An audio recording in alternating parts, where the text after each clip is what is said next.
Muy buenas tardes a todos. ¿Se escucha bien? ¿Sí? Sí. Bien. Pues nuevamente muy buenas tardes. Muchísimas gracias por venir a esta conferencia de Santiago Almesilla. Santiago Almesilla es uno de los grandes politólogos que están actualmente de moda, pero no porque esté de moda, sino porque además es muy bueno. Entonces, eso es lo más importante. Antes de nada, queremos agradecer desde la Asociación Héroes de Cavite a la organización, al periódico La Nueva España, en especial a María José Iglesias, que es la directora del Club de Prensa, y queremos darle de verdad nuestro agradecimiento. También al Gran Hotel España, de aquí de la ciudad de Oviedo, que colabora con nosotros y su colaboración es fundamental para poder realizar estos eventos, y al restaurante La Floridita, también de esta preciosa ciudad que nos acoge. Héroe de Cavite es una asociación que se creó en el ámbito hispanista y se crea precisamente en el año 2020 con la voluntad de fomentar la cultura y la historia entre los ciudadanos de la comunidad hispánica. Entre los principales objetivos realiza actividades culturales, fomentar el hispanismo y la historia compartida, sobre todo desde 1492 a 1898. También trata e impulsa conocer nuestra historia, luchar contra la leyenda negra, divulgando una realidad histórica que ni siquiera se cuenta en los centros de enseñanza españoles, ni tampoco del otro lado del charco, muchísimo menos en Filipinas, como podéis imaginar. Defendiendo el patrimonio cultural, histórico, artístico y rescatando figuras de la hispanidad que han sido olvidadas pese a la importancia de sus logros. Héroes de Cavite defiende a ultranza la unidad territorial de España, tal y como se reconoce en el artículo 2 de la Constitución española. Reivindica el español como lengua común y elemento cohesionador de la hispanidad, sin olvidar todas las otras lenguas presentes que aportan riqueza cultural, pero carecen de ese carácter de lengua común. Y yo agrego, sin esa lengua común no habría poder geopolítico de la hispanidad. De ahí la tremenda importancia que tiene. No es simplemente un elemento de comunicación como nos quieren hacer creer, es muchísimo más. Héroes de Cavite reivindica el hispanismo, es decir, los lazos de amistad y cooperación e integración entre los países de la esfera de la hispanidad, siendo conscientes que este es el resultado de un mestizaje y que unidos podemos ser más fuertes para afrontar futuros retos en el mundo globalizado. Lo anterior sigue la estela marcada por la Constitución de 1812, que hacía referencia a los españoles de ambos hemisferios. En Héroes de Cavite lo que mantiene es una estricta neutralidad política a las ideas de sus socios, tanto como la gente interesada que nos siguen en la tarea de divulgación que la asociación se ha propuesto. Y bueno, y ahora hablar de nuestro conferenciante, a pesar de contar pues con 4 décadas más o menos, ¿no? 4 décadas y un año. Tiene una larga experiencia tanto en el mundo académico como comunicador y como ensayista. Entonces he tenido lo tengo que leer porque si no es imposible.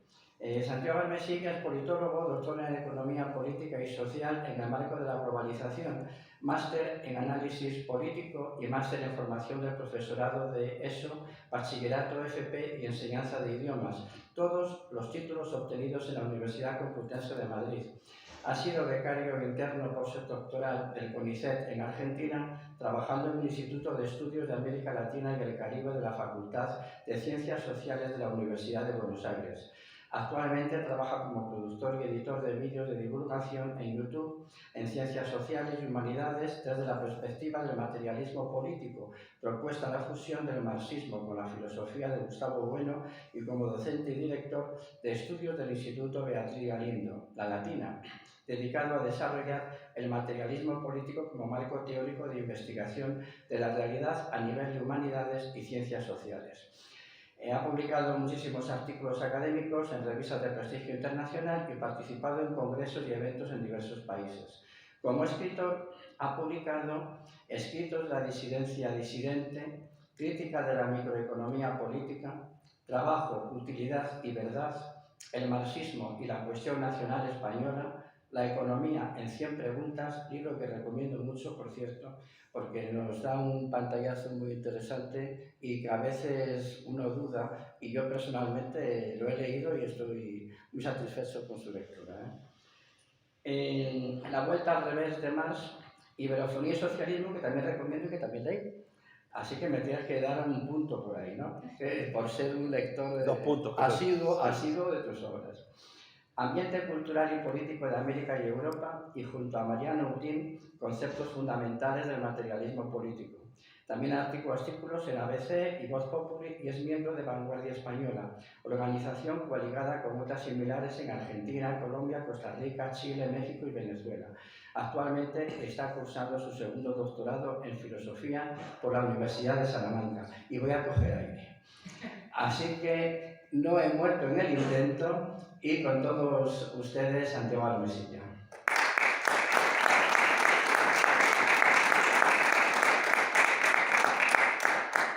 Bueno, pues muchas gracias por la presentación, y llevaba 5 años sin visitar Asturias, así que para mí es una auténtica gozada poder llegar y dar una charla sobre cuestiones tan importantes de calado histórico y de actualidad, que no solo va a ser hoy, porque Héroes de Cavite de Asturias me va a invitar hoy y mañana a otra charla. La de hoy vamos a hablar sobre la leyenda negra y su conjugación con el secesionismo, mal llamado nacionalismo, luego explicaré por qué.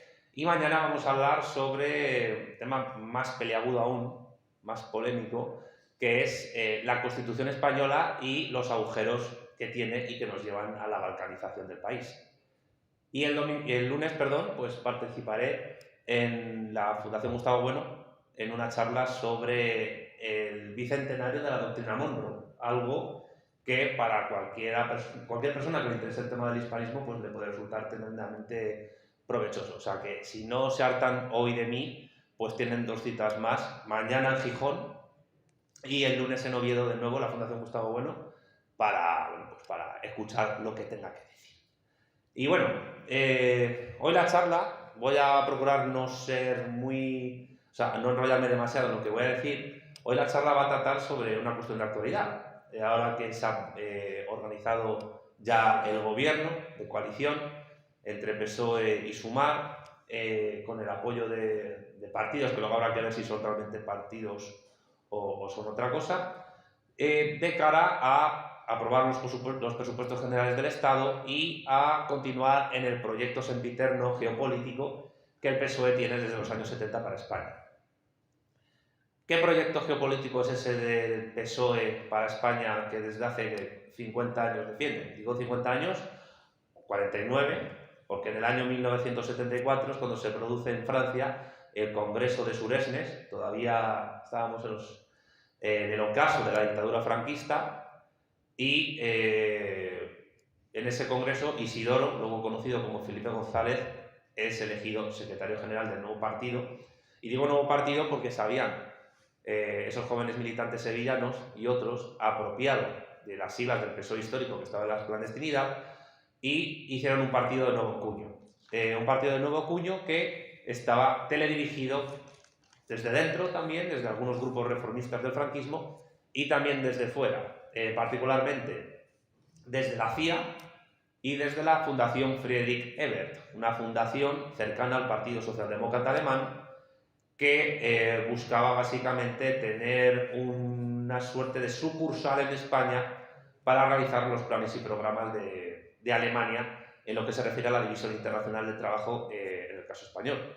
De ahí que desde que muriera Franco al año siguiente, el 20 de noviembre de 1975, y después de producirse las primeras elecciones democráticas en el año 77, al año siguiente se redacta la actual Constitución española, que mañana analizaremos.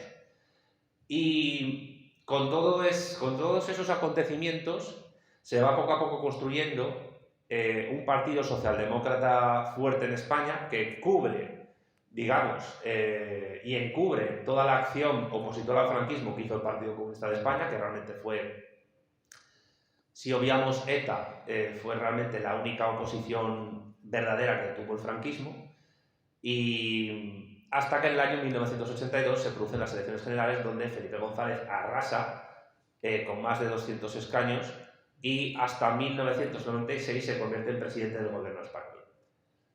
Al año siguiente de llegar al poder, el PSOE pues hace una cosa que, bueno, Alicia Melchor ha plasmado muy bien en sus artículos en La Razón Comunista, y que luego los transformamos en mi canal de YouTube en un vídeo, que es el proceso de liberalización de todas las empresas estatales y mixtas que durante la dictadura se habían construido siguiendo los parámetros de la política económica, de la doctrina social de la Iglesia, mezcladas con el nacionalsindicalismo de Falange. El PSOE llegó a liberalizar 51 empresas estatales que previamente se habían empezado a fomentar desde una gestión, digamos, paupérrima, para justificar dicha privatización, dicha liberalización. Y ahí empieza, a nivel de política económica, un proceso que Marcelo Gullo llamaría, lo digo porque en Cavite conocéis muy bien a Marcelo Gullo, de subordinación económica o geoeconómica. Porque España empieza a convertirse poco a poco de un país con una industria fuerte en un país terciarizado, especializado en el sector servicios, y que encajaba en la División Internacional del Trabajo para convertirse básicamente en el apeadero y abrevadero del proletariado alemán, inglés, neerlandés, etcétera, que venía a España a pasar sus vacaciones, como turismo barato. Y eso ocurrió no solo en la España peninsular, sino, bueno, Mallorca, pues sabéis que es casi un lander alemán, etcétera. Y al mismo tiempo, pues desde el propio orden constitucional, pues empezó a dar pábulo a la existencia legítima y legal de partidos políticos que directamente no ya solo negaban la existencia de España como nación política o histórica, sino que incluso reclamaban el derecho de autodeterminación, la secesión, es decir, el privilegio de secesión de una parte de los españoles, negando con ello la igualdad de todos los españoles a la hora de decidir sobre lo que España es. Que otra cosa es si todos los españoles tendrían que tener derecho o no, pero eso también es verdad que la Constitución lo recoge. Por tanto, ¿en qué situación estamos? En una situación en la que la terciarización de la economía española se conjuga con el auge de unos partidos, sobre todo en Cataluña y el País Vasco, y en menor medida en Galicia y en Canarias. Luego, esto también llega a Valencia y a Baleares, que acaban condicionando enormemente la gobernabilidad en Madrid. Y esa gobernabilidad en Madrid, al mismo tiempo, es ejercida con este apoyo secesionista no solo por el PSOE, que digamos que es el que encamina a que todo esto se produzca, y que además el PSOE es la columna vertebral del régimen del 78, en expresión podemita, sino que el PP hace lo mismo. Es decir, José María Aznar, en el año 96, pacta con Pujol el Pacto de Majestic, se saca la Guardia Civil de Cataluña, se dan más competencias educativas a Cataluña, y todo a cambio de gobernar en Madrid. Con lo cual, el PP intenta emular al PSOE en esa estrategia de nosotros administramos desde Madrid, os damos concesiones a vosotros y todos están contentos, se aprueban los presupuestos generales del Estado, etc. Pues bien, ¿qué ha pasado entonces la semana pasada en España con el gobierno de Pedro Sánchez? Pues que se ha cumplido la ley y la Constitución. Es decir, una vez más, hay un gobierno en Madrid pactado con élites en Barcelona, élites secesionistas en Barcelona y en el País Vasco. Con lo cual, ya viene la primera negación, bueno, no polémica, porque esto a mí me parece una perogrullada, pero el PSOE no ha dado ningún golpe de Estado. Simplemente ha aplicado las leyes centrífugas que llevan a España a su disolución. Pero de eso hablaré más mañana, porque ahora de lo que hay que hablar es de en términos del materialismo de bueno, nematologías, en términos marxistas, ideologías importantes que tienen esos grupos secesionistas y que al final acaban siendo absorbidas, compartidas y totalmente asimiladas por el PSOE, por Izquierda Unida, PC, Podemos, Sumar, y no por el PP tanto, pero quizás algunas cosas sí. Y entre esas ideologías está la leyenda negra. ¿Por qué digo esto? Porque no se puede entender a los grupos separatistas, secesionistas antiespañoles sin la leyenda negra antiespañola. Pedro Insua siempre ha insistido muchas veces en que cuando un español asume la leyenda negra y asume que España es la culpable de las mayores atrocidades de la historia de la humanidad, como puedan ser el exterminio deliberado, porque un genocidio es eso, un exterminio deliberado de unos 90 o 100 millones de indígenas en América, esto nos recuerda a los 100 millones del comunismo, otra leyenda negra, o que es culpable del atraso económico y científico español por la expulsión de los judíos o por la expulsión de los moriscos, de los musulmanes de la península ibérica, sin contar con que también había cuestiones geopolíticas ahí. Estaba el Imperio Otomano, que era un absoluto rival de España en el Mediterráneo, y los musulmanes que quedaban después de 1492 podían haber sido una quinta columna de los turcos en España para poder realizar sus planes y programas a nivel de todo el Mediterráneo, que aquello fue frenado con la batalla de Lepanto, por cierto. La más grande ocasión que veo en los siglos, que dijo Cervantes que estuvo allí luchando. Pues bien, dice Pedro Insua, claro, cuando hay españoles que asumen la leyenda negra, pues es normal que una persona que puede ser negro legendaria y puede ser una persona maravillosa y buena, pues no quiera ser parte de algo que considera que es el mal, el horror, las matanzas, los genocidios, el atraso, el oscurantismo, los crímenes, etc. Y por tanto, pues lo que va a tratar de hacer todo lo posible es alejarse de ese mal, por dos vías. Bien por vía para resignificar ese mal, como España, pues ¿qué es la patria? Pues como diría Pablo Iglesias, son los hospitales, ¿no? O es pagar impuestos, o son las carreteras, pues son cosas así, ¿no? Que entonces, ¿por qué no te vas a un hospital de Indonesia, que también tienen hospitales, y haces patria allí, ¿no? Que te curen lo que sea, el colon irritable si lo tienes y ya está. Pero la otra vía es directamente la secesión, la balcanización y la disolución en Europa. ¿Qué quiero decir con esto? Que todos los partidos que han votado la presidencia de Pedro Sánchez Castejón para la presidencia del gobierno en el Congreso de los Diputados, porque en España, no se, salvo porque sea por mayoría absoluta, no se elige directamente al presidente del gobierno, y tampoco por mayoría absoluta se elige al presidente del gobierno, sino que es el poder legislativo el que elija al presidente del gobierno, y el poder legislativo está controlado por partidos políticos subvencionados que tienen el total control de la formación de gobierno, a través de pactos y a través de concesiones, establecimiento de chiringuitos, subvencionariado, etc. Pues todos esos partidos que han elegido a Pedro Sánchez presidente del gobierno tienen algo en común. Y es que, y esto claro, interesa mucho a de Cavite analizarlo, todos son negro legendarios. Todos los partidos, PSOE, Sumar, Coalición Canaria, PNV, Junts per Catalunya, Esquerra Republicana de Catalunya, EH Bildu, etc., son todos copartícipes y se han creído la ideología de la leyenda negra antiespañola. Y entonces ahí tenemos un problema, porque la leyenda negra se acaba convirtiendo no ya solo en una cuestión historiográfica a tratar, no ya solo una cuestión que tenga que ver con la poca o nula autoestima que los españoles tienen y la poca o nula comprensión de su historia, sino que la leyenda negra en tanto que ideología, y con ideología me refiero a una cosmovisión del mundo que tiene un grupo social frente a otros grupos con sus propias cosmovisiones, y el sentido de Marx sería toda justificación ideológica o teórica de un sistema social injusto, al final la leyenda negra se acaba convirtiendo en un problema de gobernabilidad política. Y decir esto ya es decir mucho, porque significa que hay partidos políticos en España que al asumir la leyenda negra como ideología, la toman como fundamento de su actuar gubernamental a nivel de política interna española y a nivel de política exterior. Y eso les lleva a dos cuestiones. En política interna les lleva a ahondar en las líneas centrifugadoras, confederalistas y descentralizantes del orden constitucional español y del orden autonómico español, que son prácticamente lo mismo, y a nivel de política exterior les lleva a aliarse o coaligarse con estados cuyas clases dominantes también son negro-legendarias, sean estos estados hispanos o europeos, y en segundo lugar a buscar disolver a España en una unidad superadora que no tenga la mácula de esa leyenda negra.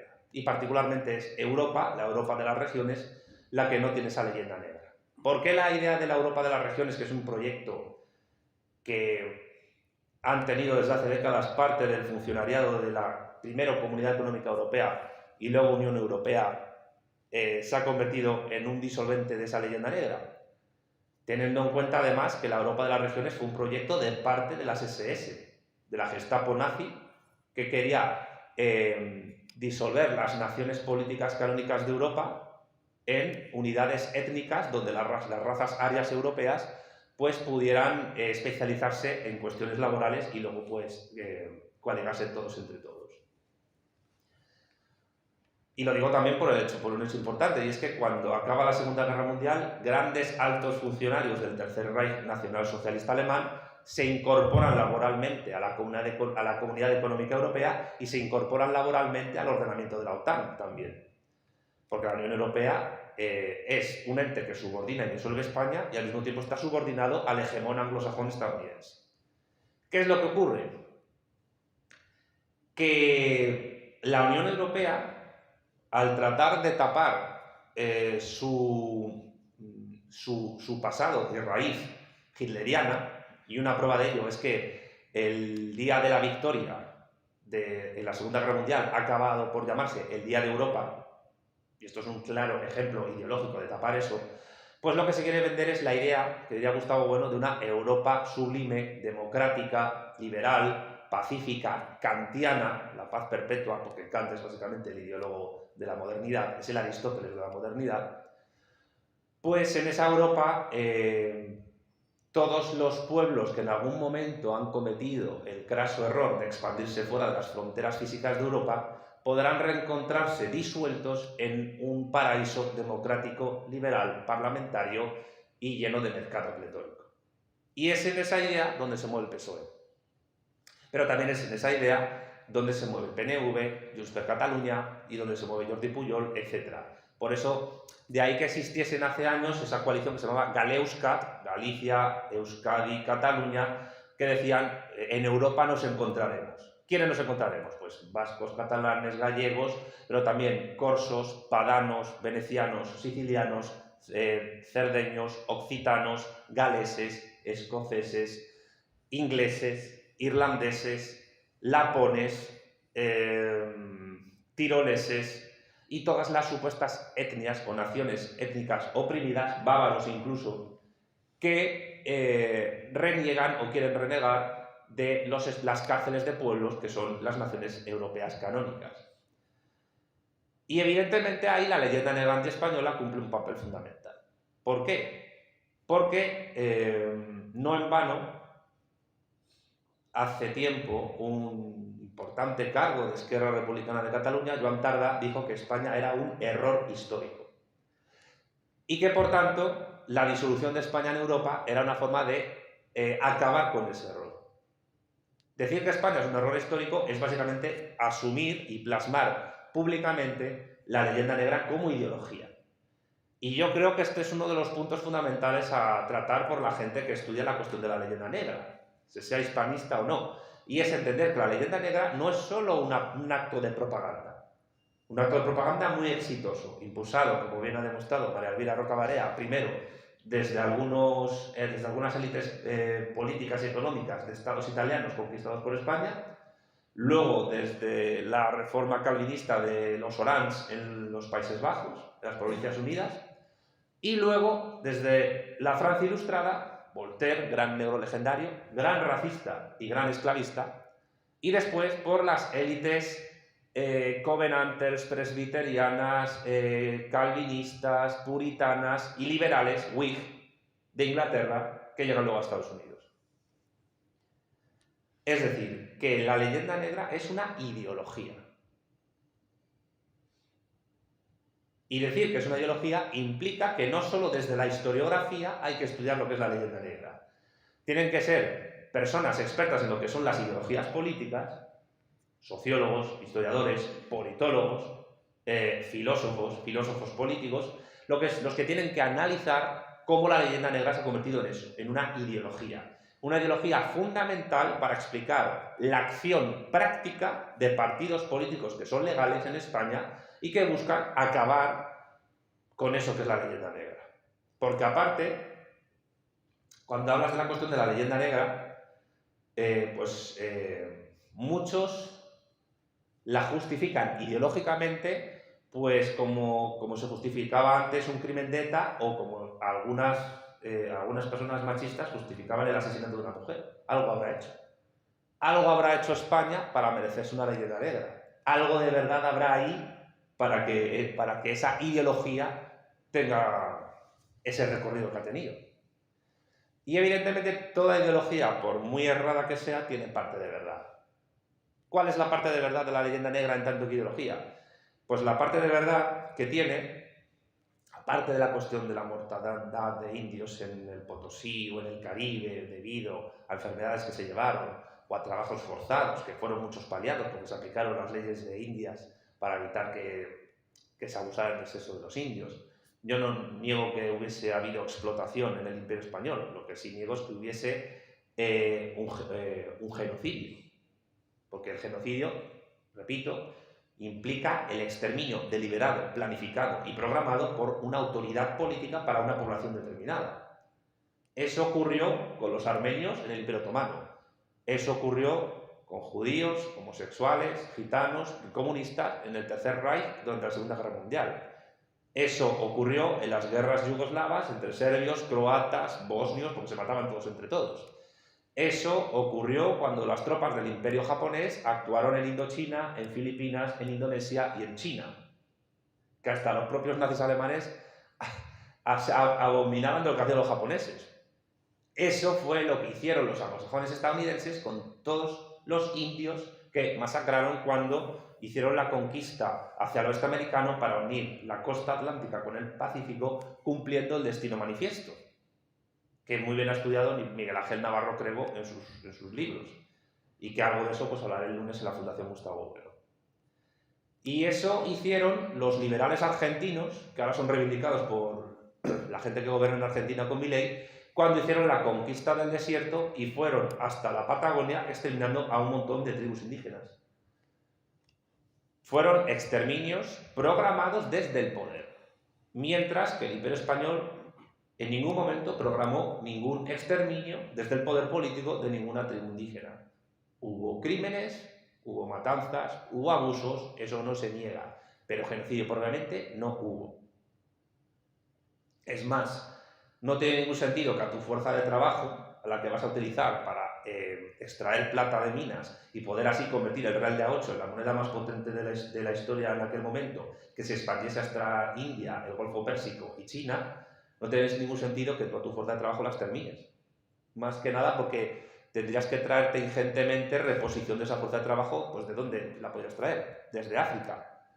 Pero los negreros que existían en África y que cazaban esclavos eran propios negros africanos, algunos árabes también, que se lo vendían a portugueses.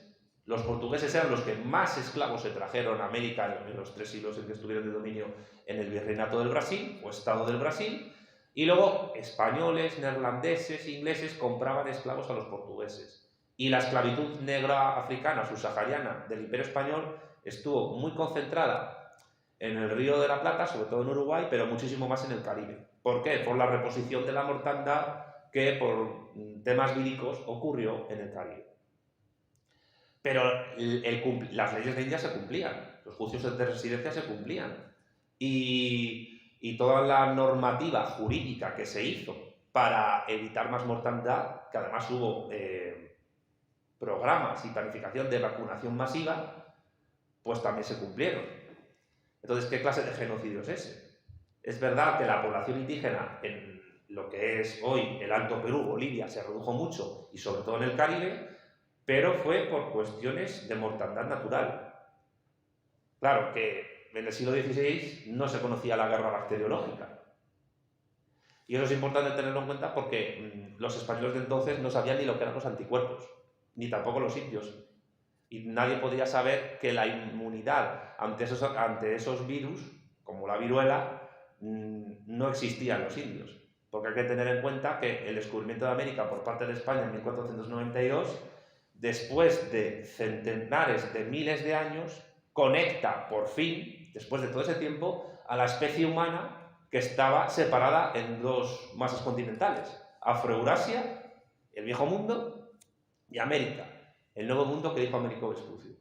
Ya solo por eso, ya solo por conectar a la especie humana después, al Homo sapiens, después de centenares de miles de años dispersa, ya el 12 de octubre de 1492 habría que tenerlo en cuenta como el acontecimiento más importante de nuestra especie. Pero todo esto da igual. ¿Por qué? Porque existen unos partidos políticos en España que han asumido acríticamente la leyenda negra como ideología, porque además esa leyenda negra les da fuste y justifica su existencia como partidos políticos y justifica su proyecto político. Es decir, la balcanización de España y la disolución de España en Europa no se podrían realizar si la leyenda negra antiespañola no fuese una ideología fuerte y que esté totalmente integrada en el corpus programático de estos partidos políticos. ¿Y esto qué conlleva? Y con esto termino, para dar paso a las preguntas. Esto conlleva que la leyenda negra antiespañola como ideología supone un corpus ideológico peligroso para el mantenimiento de la unidad de España. Y por tanto, los que estamos en contra de la leyenda negra, porque es una falsedad histórica, tenemos que replantearnos cómo actúa ideológicamente en nuestro quehacer cotidiano político español. Y combatirla conlleva, por tanto, no solo plantearse hacer actos como este, y no solo conlleva plantearse discusiones académicas, y no solo conlleva plantearse hacer divulgación histórica, y no solo conlleva escribir libros, hacer vídeos, hacer asociaciones, etc. E incluso no valdría única y exclusivamente con a lo mejor hacer una ley educativa donde la leyenda negra fuese triturada. Hay que ir más allá. Si la leyenda negra antiespañola se ha convertido en un peligro efectivo, ideológico y político para la existencia de España como nación, y la existencia de España como nación conlleva que exista una hucha de las pensiones común, una caja única de la seguridad social común, y el acceso por parte de todos los españoles y de todos los trabajadores españoles al patrimonio común, a recursos naturales comunes, a materias primas comunes y a un conjunto de relaciones sociales e históricas comunes desde generaciones, la leyenda negra, al final, en su práctica ideológica, conlleva que todo esto desaparezca y que no pueda ser recuperado, no ya digo en siglos, nunca. Y es evidente que todas las naciones tienen fecha de caducidad, pero también es verdad que muchas naciones han desaparecido y luego han resurgido. El caso más claro es China, la República Popular China, que tiene, bueno, China como Estado, nación, civilización, tiene unos 5 milenios de existencia y en algunos periodos se ha balcanizado y luego se ha reunificado. Y hoy la República Popular China es el tercer estado más extenso de la Tierra, pero durante la dinastía Qing fue incluso más extenso que ahora, que Mongolia fue parte de China, hasta que ocurrió la Guerra Civil Rusa y los bolcheviques la separaron de la dinastía de la China de Sun Yat-sen. O sea, para que nos entendamos, y con permiso, sin querer faltar a nadie, pero Mongolia es a China lo que Portugal es a España. Pero no verás a Xi Jinping reclamando Mongolia, porque sería muy heavy. Y aparte que Mongolia es el parapeto del avance de los chinos a Siberia. Ese es el salvoconducto que Rusia tiene para que Siberia no acabe en manos chinas, en teoría. Pero Mongolia, de hecho, fue el Imperio Mongol el que unificó territorialmente la que es la China actual. Y hubo una dinastía, la Yuan, que era de origen mongol en China.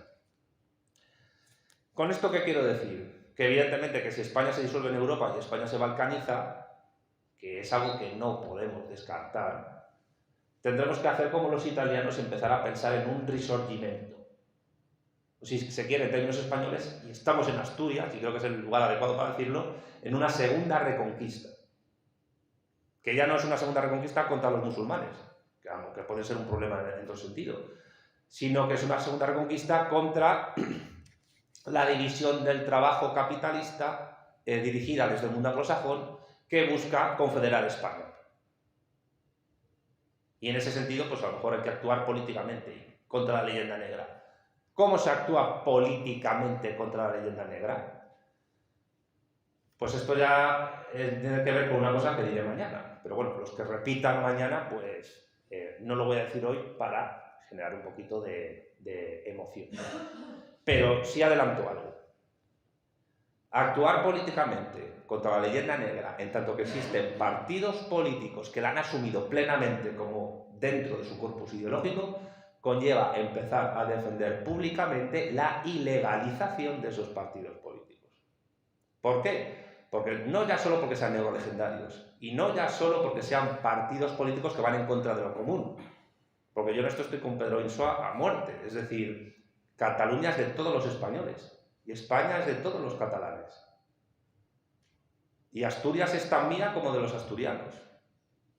Y Cataluña es tan mía como Salamanca o Madrid o Asturias es de los catalanes. En el momento en que una fuerza política negro legendaria empieza a decir que solo los que están censados en una tierra tienen derecho sobre esa tierra, ya estamos entrando en unos terrenos ideológicos peligrosos porque acaban con lo común. No hay el mayor acto de privatización que existe. O sea, lo más antisocialista que puede existir en esta vida es la balcanización de un país. Por tanto,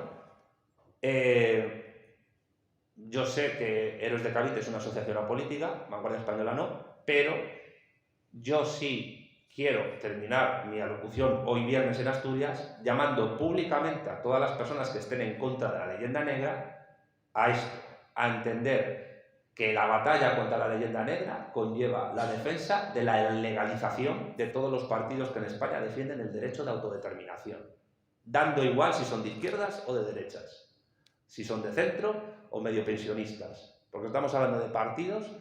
Cuando un partido asume el derecho de autodeterminación ya es negro legendario, porque está incluso negando la soberanía nacional española y su construcción histórica desde Cádiz, incluso antes. Y por tanto esto conlleva defender que hay unos partidos que además están en contra del Código Penal. Son grupos facciosos que quieren subvertir las leyes, otra cosa es que se critiquen esas leyes o no, pero que quieren subvertir las leyes para acabar con lo común, lo que es común a todos. Y quieren hacerlo mediante el uso de fondos públicos para ello. Es decir, que todos estos partidos reciben dinero del Estado, es decir, de todos los españoles, para luego aprovecharse de ello y balcanizar la nación. Y eso es decir, a lo que lleva es al expolio. Buscan legitimar y legalizar un expolio. Y lo grave del asunto es que van de la mano, sobre todo, de las izquierdas en ello. Lo cual es curioso, porque al final los autodenominados grupos de izquierdas acaban defendiendo políticas que hace 2 siglos o un siglo serían de derechas. Y tienes a partidos que supuestamente son de derechas, que son los que están defendiendo lo común, la igualdad ante la ley, que es lo que ha defendido la izquierda siempre. Es decir, en España estamos en el mundo al revés. La derecha está disuelta en la izquierda y la izquierda está disuelta en la derecha. Pero bueno, como esas etiquetas ya cada vez tienen menos sentido, lo único que tiene sentido, y ya termino, es entender que el secesionismo, el nacionalismo étnico y el autodeterminismo político son en España negro legendarios y que la lucha contra la leyenda negra solo puede ser efectiva si rebasa los límites de la discusión académica, si rebasa los límites de la divulgación histórica y empieza a actuar políticamente, diciendo que no pueden ser ni legales y por tanto ni legítimos partidos negro legendarios que quieren acabar con la unidad de lo común. Y con esto acabo. Y aquí quedo a vuestra disposición.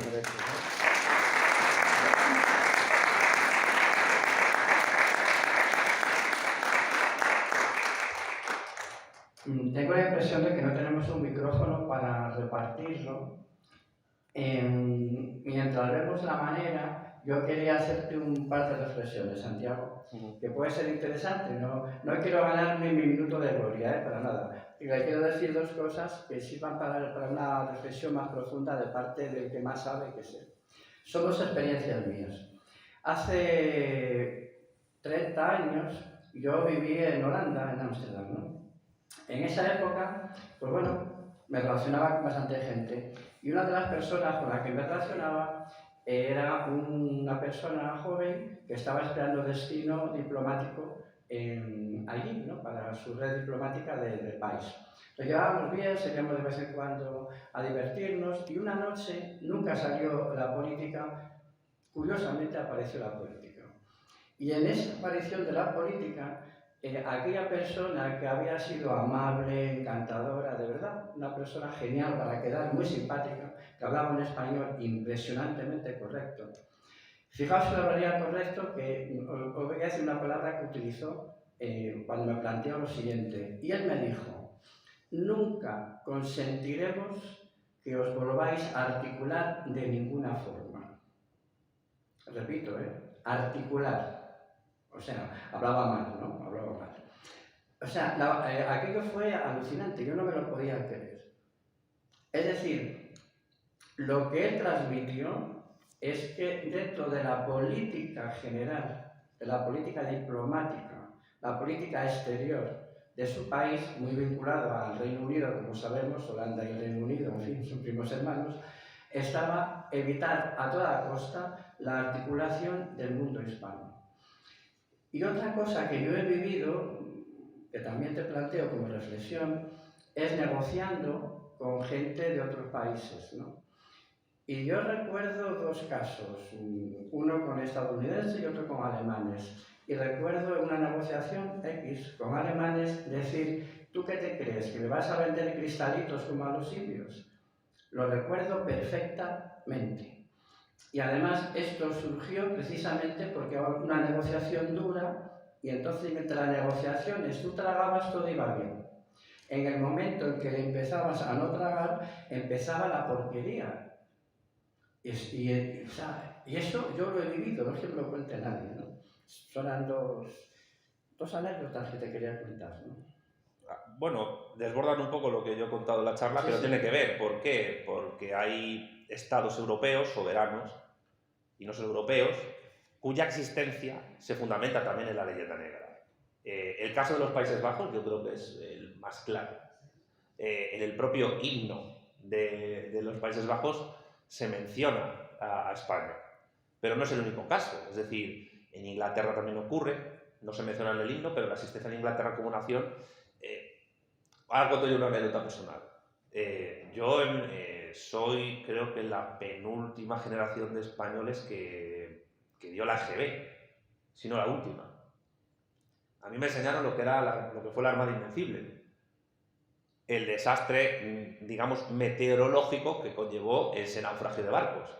Pero lo que fue en mis 30 y muchos, ahora tengo 41, cuando me enteré que eso fue una anécdota de una guerra anglo-española donde además hubo un intento de desembarco por parte de los ingleses en Galicia, que fueron derrotados por una resistencia gallega que encabezó María Pita, gran mujer, y que además esa guerra la ganó España, que es lo gracioso.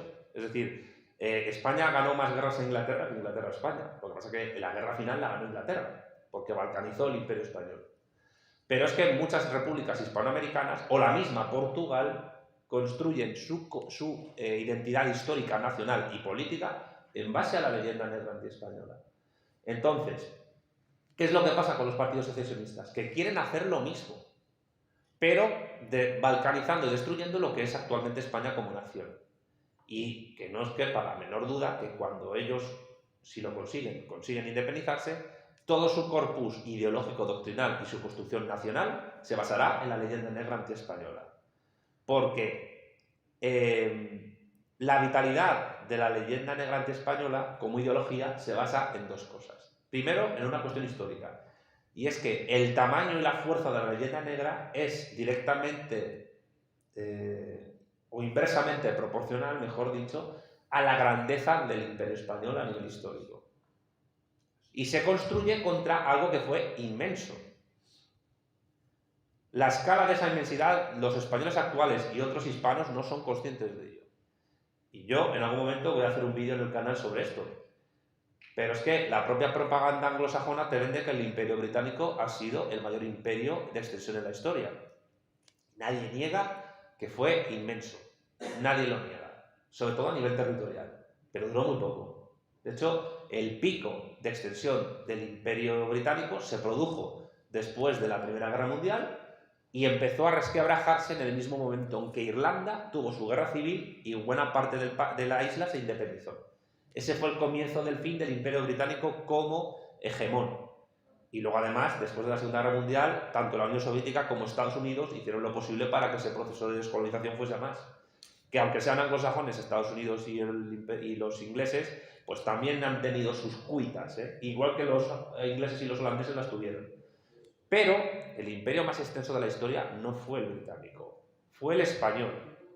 Y fue el español gracias al Tratado de Tordesillas, al mare clausum que daba, sin negar el contrabando, daba el total monopolio de los mares del Océano Pacífico, del Atlántico Sur y del Índico a España y a Portugal, que estuvieron unidas entre 1580 y 1640.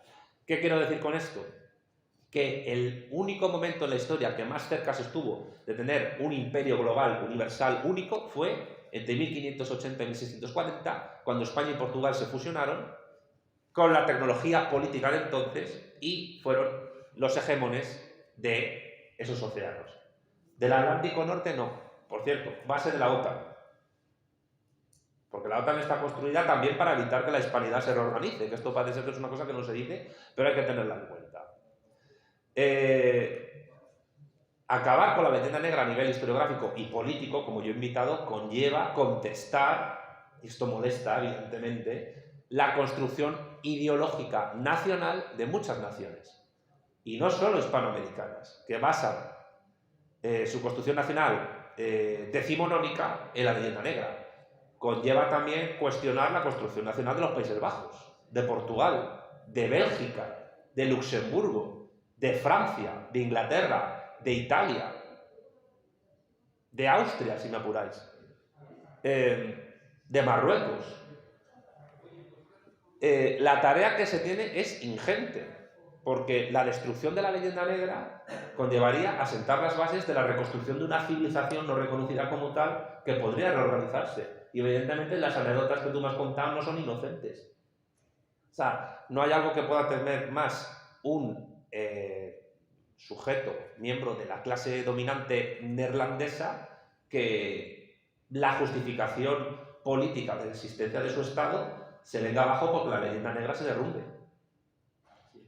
Entonces, la batalla contra la leyenda negra es una cosa que yo les quise hacer entender a los anglófilos de Cartagena, pues es una batalla política. ¿Por qué? Porque la leyenda negra es una ideología. Y si no se tiene en cuenta que es una ideología, pues no se va a poder hacer nada. Y yo no tengo nada en contra de ningún holandés de a pie, ni de ningún portugués de a pie, ni de ningún inglés que vaya a un pub a tomarse una pinta. No tengo nada en contra de esa gente. Puede haber personas maravillosas que crean ideas erróneas. Pero esto es una cuestión de vida o muerte. Y no de vida o muerte de una nación. Es de vida o muerte de una civilización que no es reconocida como tal en la historiografía y que desde que se balcanizó se ha visto como algo secundario o terciario en la historia. Cuando incluso después de la batalla de Rocroi, cuando empezó la hegemonía francesa en Europa occidental, todavía España conservó una gran hegemonía en los mares. Y de hecho, todavía, a pesar de su problemática, todavía con Carlos III Borbón, fue cuando España consiguió su mayor extensión no marítima, sino territorial en América, desde el sur de Alaska hasta Tierra de Fuego. Y algunos dirán, no, pero no tenían control efectivo sobre el territorio, no sé qué. Bueno, ¿tú crees en serio que los canadienses tienen población en todo el territorio canadiense? Canadá, que es el segundo estado más extenso de la Tierra. ¿Tú crees que si más de la mitad de la población de Canadá está en una franjita de territorio que está cerca de los Grandes Lagos? ¿Tú crees que Rusia tiene población en todo su extenso territorio? Si solo en Siberia viven 40 millones de personas. Entonces, claro, cuidado porque la cartografía histórica, los atlas históricos, los mapas históricos están llenos de ideología. Esto es una cosa que yo desde el materialismo digo siempre. Yo que he estudiado economía política bastante, lo sé. Las ciencias sociales están llenas de ideología. Es más, yo iría más allá. Las propias ciencias sociales son ideología. Y eso no niega que la gente use métodos lo más empíricos posibles, pero la estadística por sí misma no es una ciencia, es una herramienta técnica. Pero, o sea, quiero decir, la batalla acaba de comenzar realmente y se está gateando, pero esto es una cuestión política de calado y por tanto lo que hay que impedir es que haya élites que se apropien del terreno de Cataluña como en su día se apropiaron del terreno de las Provincias Unidas. ¿Por qué? Porque en el momento que exista un Estado catalán independiente, ese Estado se va a justificar desde la leyenda negra. Y en política exterior actuará siguiendo la leyenda negra y seguirá ahondando en el ostracismo histórico de la civilización iberófona hispana. Y por tanto, ya es casi una cuestión de guerra combatir contra la leyenda negra. De guerra ideológica a muerte contra aquello que nos ha sumido en 2 siglos de humillación. Y digo 2 siglos de humillación porque los chinos vivieron su siglo de humillación, provocado por los anglosajones. Y fue con Mao Zedong cuando empezó a acabarse ese siglo de humillación. Y los chinos se la tienen cruzada a los anglosajones. Entonces, empecemos a darnos cuenta de lo que somos. Una civilización que habla el segundo idioma nativo más extenso de la Tierra y que tiene un idioma hermano que es el portugués. Entonces, ahí está el tema, ahí está la batalla. Es una cuestión de vida o muerte, de vida o muerte. Si el planeta quiere contar con nuestra civilización, bien. ¿Que no quiere contar con nuestra civilización? Pues peor para ellos, reconstruyámosla.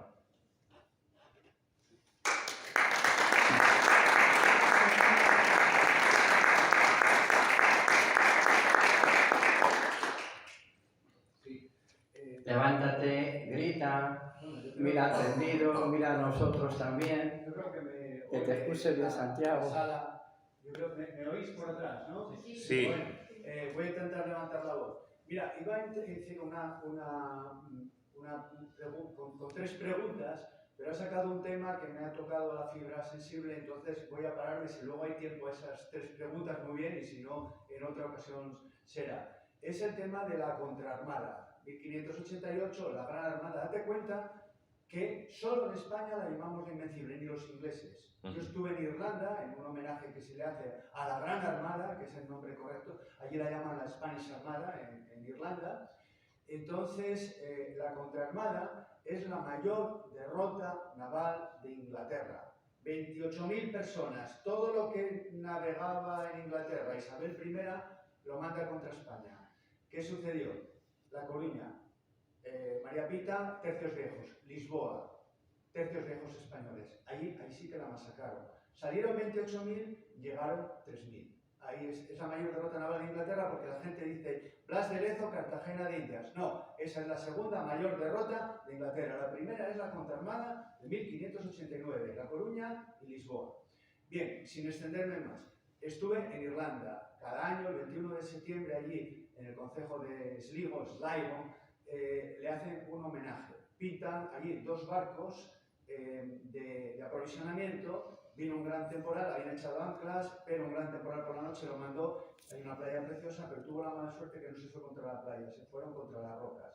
Murieron casi 1.000 allí. Pero son barcos de transporte. España, los galeones, perdió 1 o 2. Su poder militar quedó intacto. Perdimos unos 8.000 hombres en naufragios, pero eran barcos de transporte. Su poder militar quedó intacto. Por eso, como tú muy bien decías, la guerra la gana tranquilamente España. ¿Vale? Entonces, ahí lo dijiste perfectamente. Yo quiero ahí reivindicar 2 cosas. No la llamemos invencible porque los únicos que se la llamamos somos nosotros. En Irlanda, ni los mismos ingleses. ¿De acuerdo? Gran Armada o demás. Y era eso todo. Podría extenderme mucho más porque es un tema que estoy muy metido en él, pero era solo eso. Y luego, si hay tiempo a lo otro, pues... Bueno, pues te doy la razón y acepto la corrección. Gracias. No era ninguna corrección. Era bueno, pero que voy a dejar más invencible para que la gente le sonara. Sí, pero, sí. evidentemente... Es curioso, pero solo nosotros. Tenemos que...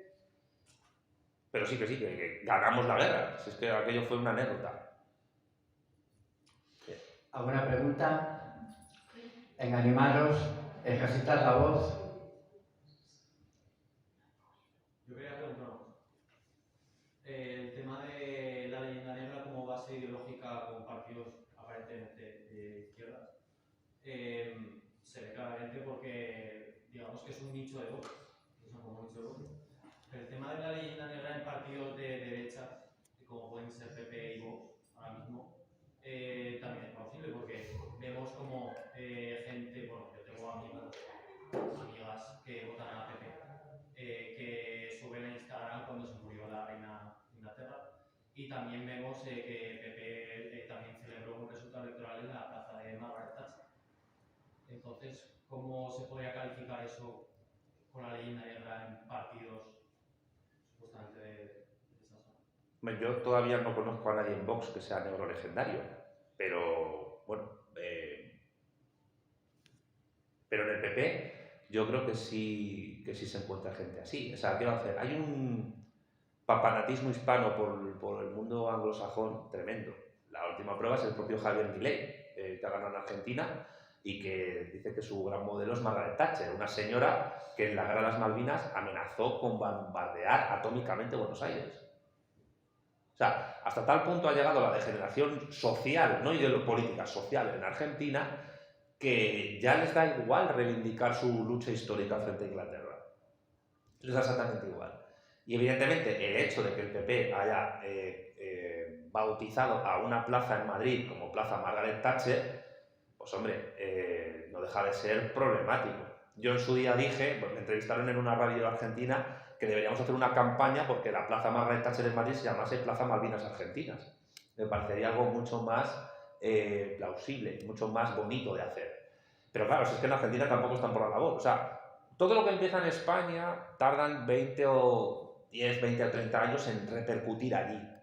Entonces, si nosotros estamos en un proceso de disolución, a ellos les llegará más adelante. ¿A través de qué? Pues de, si nosotros tenemos el indigenismo catalán, gallego, vasco, ellos tienen el mapuche, el aymara, el quechua, el náhuatl, etc. Ahora no es fuerte, pero podrá llegar a serlo. Y también tendrán su secesionismo de ricos, como es el secesionismo liberal de Mendoza, de la provincia de Mendoza en Argentina, o del norte de México, que culturalmente pues, parecen ser más afines a Estados Unidos que a los pobretones vagos del centro o del sur. Que fijémonos en la mentalidad calvinista que hay detrás de todas esas ideas. Ahí tenemos un problema gordo, grave, evidente. Tenemos la Comunidad de Madrid, yo soy de Madrid, pues ha tenido una presidenta, que es Esperanza Aguirre, que es absolutamente anglófila. Absolutamente anglófila. De hecho, sí, a ver, se puede criticar el liberalismo español en su desarrollo. La Constitución de Cádiz, las desamortizaciones, que fueron muy negativas para las clases populares españolas, para los campesinos, etc.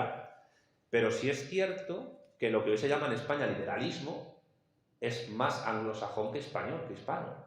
Las referencias culturales españolas del liberalismo, que eran las Cortes de León, los concejos medievales e incluso la Escuela de Salamanca, pero no leída desde la Escuela Austríaca, sino desde una lectura propia, que es la Escuela Austríaca se ha apropiado de una lectura de la Escuela de Salamanca que nada tiene que ver con lo que se postulaba. Es decir, en Juan de Mariana y en Francisco de Vitoria no encuentras a Mises y Hayek, encuentras otra cosa.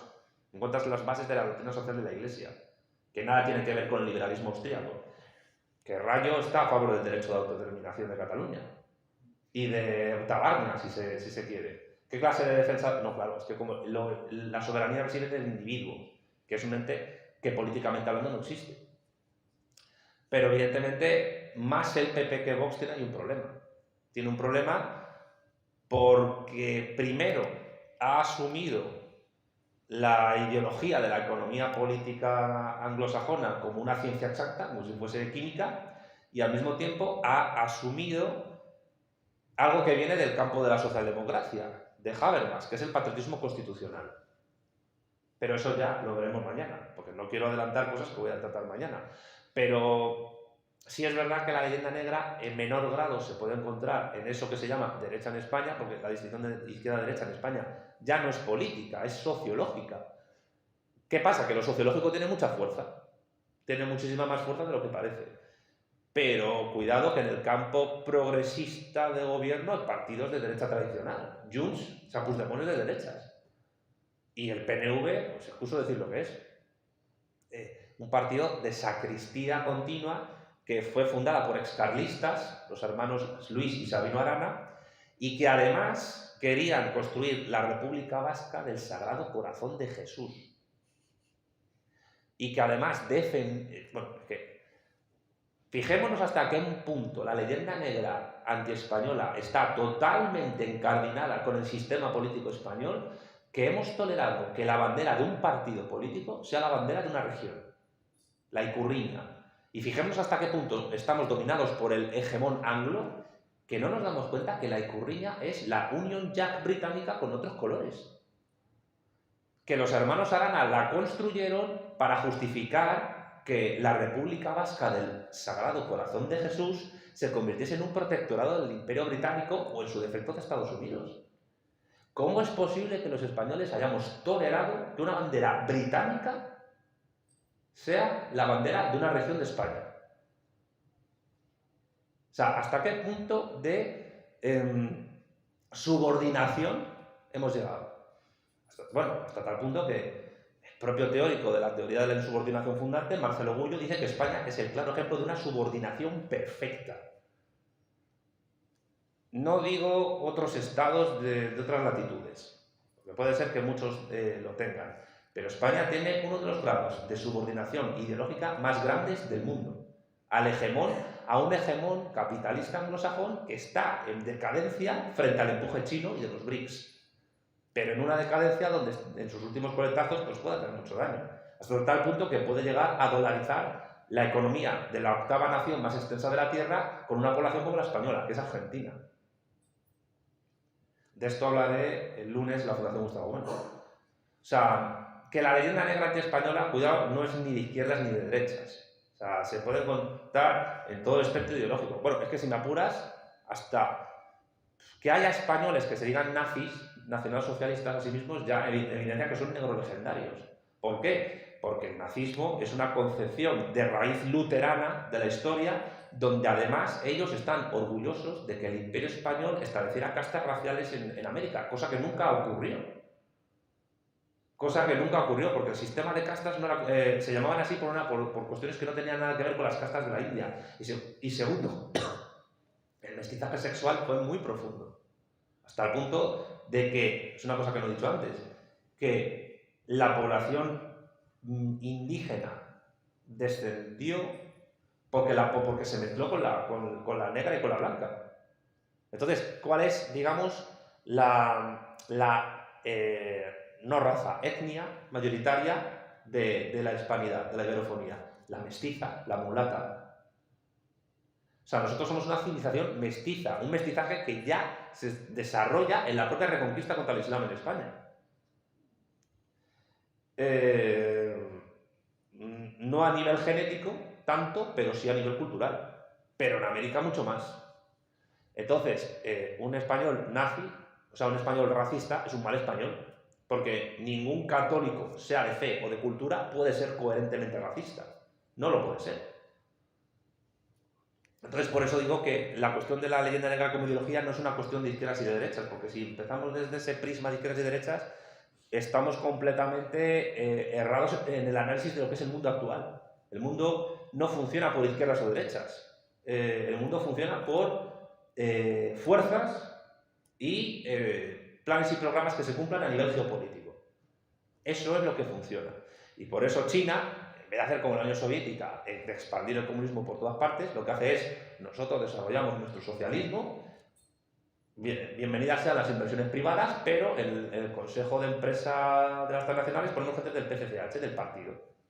Y al mismo tiempo, a través de nuestra Constitución, todos los chinos son dueños absolutos y completos de los recursos naturales y del patrimonio histórico de China. Y cuando nos vamos al extranjero, comerciamos y negociamos y no imponemos nuestro modelo político. Solo queremos tener socios. ¿Qué hace el mundo anglosajón? Pues el mundo anglosajón no quiere una civilización que les haga sombra. No quieren una civilización que les quite del reinado del mundo. Porque ellos son superiores. Son la civilización elegida. Desde la visión calvinista puritana inglesa de que ellos son el nuevo pueblo elegido por Dios, que eso luego pasa al destino manifiesto yanqui, pues están en esa visión. Entonces, tienes tu razón. Para destruir la leyenda negra como ideología, hay que obviar el eje izquierda-derecha. Porque hay negros legendarios de izquierdas y hay negros legendarios de derechas. Y de centro, tercerposicionistas, semipensionistas, etc. Eso es transversal. Igual que hay gente en contra de la leyenda negra que es ideológicamente también transversal.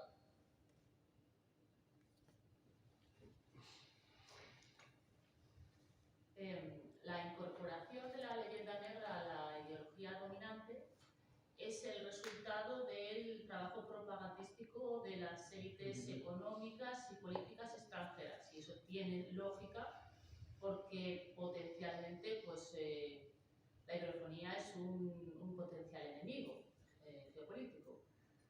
Pero también, no solamente han sido las élites políticas extranjeras, sino que también históricamente ha habido élites políticas españolas que han asumido y han propagado la leyenda negra. No sé si puedes explicarnos cómo y por qué. Bueno, eso lo explica muy bien María Elvira Rocabarea en su libro Fracasología, que yo no sé si la gente lo ha leído, pero es que es incluso mejor que Imperiofobia y Leyenda Negra. En el momento en que hay un cambio de dinastía, de los Austrias a los Borbones, no solo hay un cambio administrativo y de gestión, hay un cambio ideológico y de personal que trabaja en virtud de esa nueva casta monárquica que llega desde París.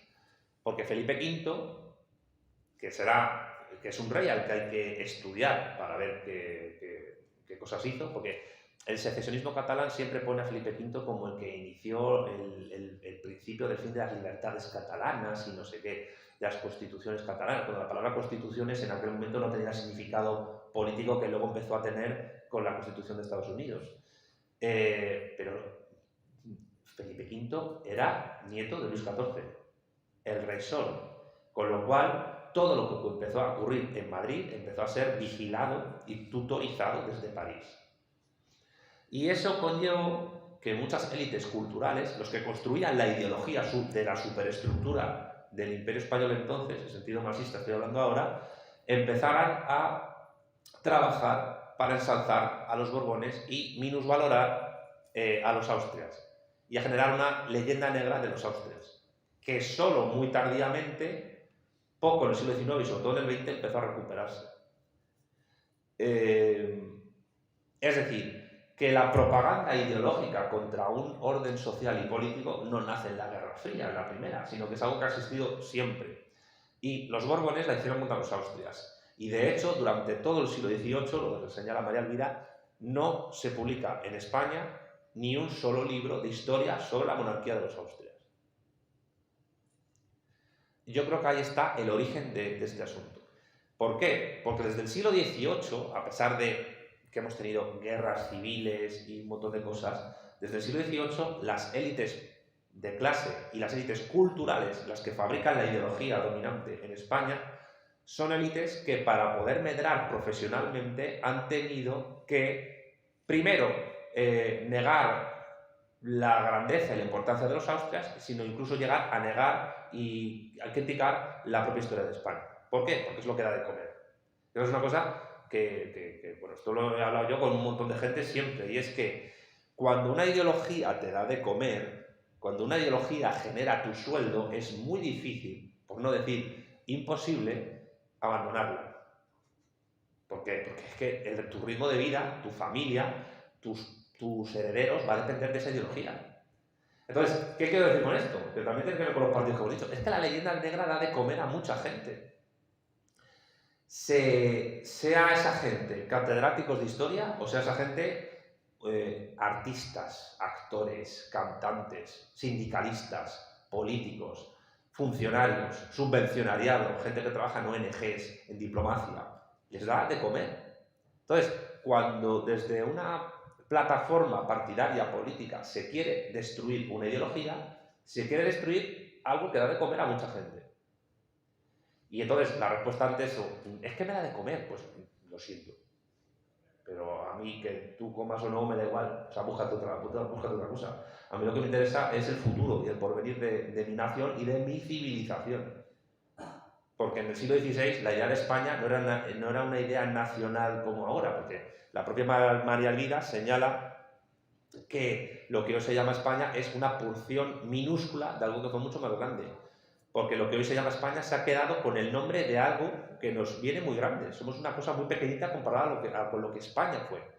Porque lo que hoy se llama México, Argentina, etc., no eran posesiones españolas, eran España. Hasta Portugal fue España. Y de hecho, la independencia segunda de Portugal fue probablemente el principio del fin. Y la mayor catástrofe que tuvimos en nuestra historia. O sea, llevamos 4 siglos dándonos la espalda, portugueses y españoles. Y hasta tal punto nos dimos la espalda que ellos miraban a Londres, siguen mirando a Londres, y nosotros miramos a París, y seguimos mirando a París, y ahora los dos miramos a Berlín y a Washington, y a Bruselas. Quizás, y lo digo porque Salamanca está muy cerca de Portugal, destruir la leyenda negra como ideología podría posibilitar un acercamiento con Portugal, muy necesario. Porque, como dice Durantes Prados, pues la unificación diplomática que se está produciendo a nivel ibérico está empezando por Brasil y está empezando por los países que hablan portugués de África, pero no por Portugal. Portugal se une por inercia, porque no quiere perder contacto con sus antiguos territorios del imperio. Pero es que culturalmente hablando no hay nada de diferencia entre Portugal y España. Pero, sin querer hacer una enmienda a la totalidad de lo que han sido los Borbones en España, porque también eso hay que hacer, como se dice en un almacén, un albarán, pues sin embargo, creo que sí es muy necesario entender que con el cambio de dinastía, hace 3 siglos, empieza un cambio en la orientación ideológica de cómo España se ve a sí misma. Y ese cambio de orientación ideológica de cómo España se ve a sí misma y que tiene que ver con el triunfo ideológico de la leyenda negra, tiene que ver con el hecho de que empezamos a ver a partir del siglo XVIII a los Habsburgo como algo negativo. Cuando los Habsburgo fueron los constructores, junto con los Trastámara, antes, de la grandeza de nuestra civilización. Y de hecho la unión con Portugal se hizo con los Habsburgo. Es verdad que con Felipe IV Habsburgo se pierde, pero ahí empiezan a haber otras fuerzas en disputa.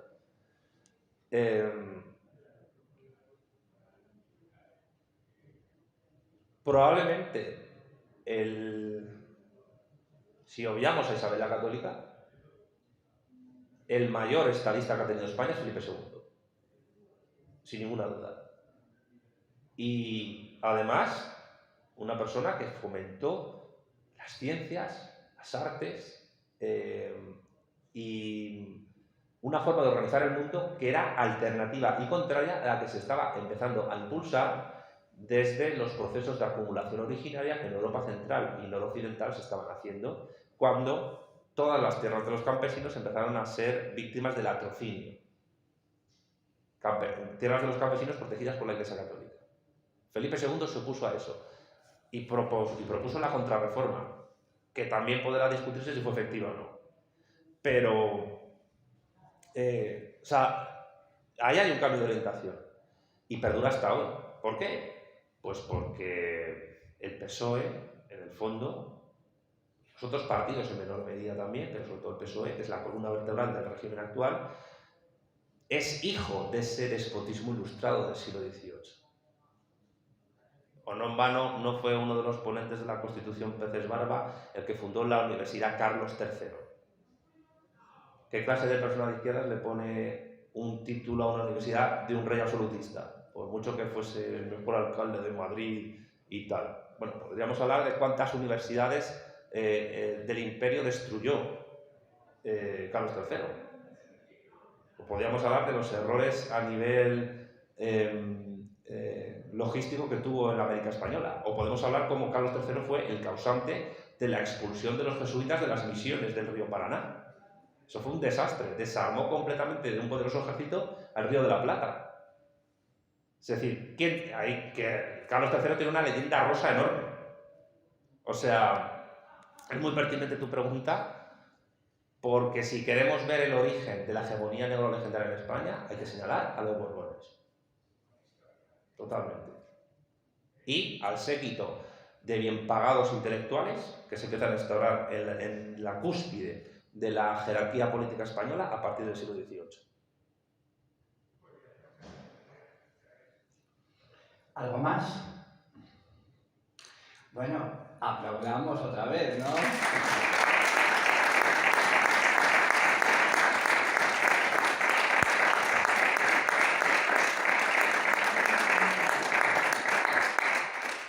Yo quiero agradecerte, Santiago, tu capacidad de comunicación, tu capacidad didáctica y además la profundidad de tus análisis, de verdad, de corazón. Y a los que estáis aquí, que no sé, seréis los que, bueno, todos los que estáis aquí, que sois bastantes, lo que os pido es que no os quedéis como una esponja que absorbe lo que se ha dicho aquí, sino que seáis emisores, que os convirtáis literalmente en altavoces, porque lo que nos jugamos es mucho. Y si los que estamos concienciados, al menos lo suficiente como para entender que estamos ante una situación crítica, por favor, no nos callemos. Y si hay que decirlo a gente que nos mira de reojo, no importa que nos mire de reojo. Tenemos que jugárnosla, divulgarlo y defenderlo.